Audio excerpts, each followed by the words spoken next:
challenging year lies ahead. The end of 2024 also marks the beginning of the second half of 2020s. Decades often develop a distinct image that reflect the historical events and cultural trends. After 2 decades that are hard to classify, the 2020s have so far been the decade of rotating crises. The decade opened with the worst pandemic in 100 years. That was followed in 2022 by the first major war in Europe since World War II as Russia invaded Ukraine. Then in 2023, the Middle East exploded after Hamas's attack on Israel. In 2024, Donald Trump won re-election as the U.S. president, sending shivers around the world.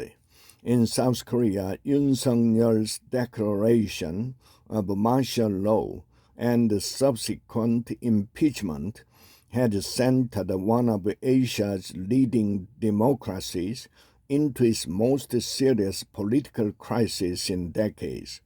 The effects of climate change, meanwhile, continue to worsen at an accelerating pace.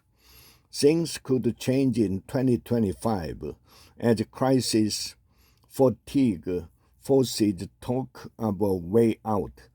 Take the Middle East. Israel and Hezbollah agreed to a ceasefire in late November, and it appeared to be holding. The collapse of the pro-Iranian regime of Bashar Assad has greatly weakened Iran's position, which may help bring about a ceasefire between Israel and Hamas in Gaza. Once the fighting stops, the process of rebuilding can begin, though that will be fraught with danger until more stable structures of peace are agreed to. The war in Ukraine also appears to be heading toward some sort of resolution. Both sides are weary of war, and neither side is close to achieving victory on its terms.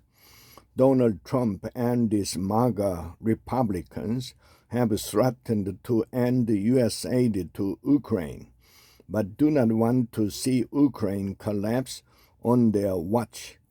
Political turmoil in France and Germany, Europe's leading nation, makes it difficult to summon the political will to replace any lost U.S. support.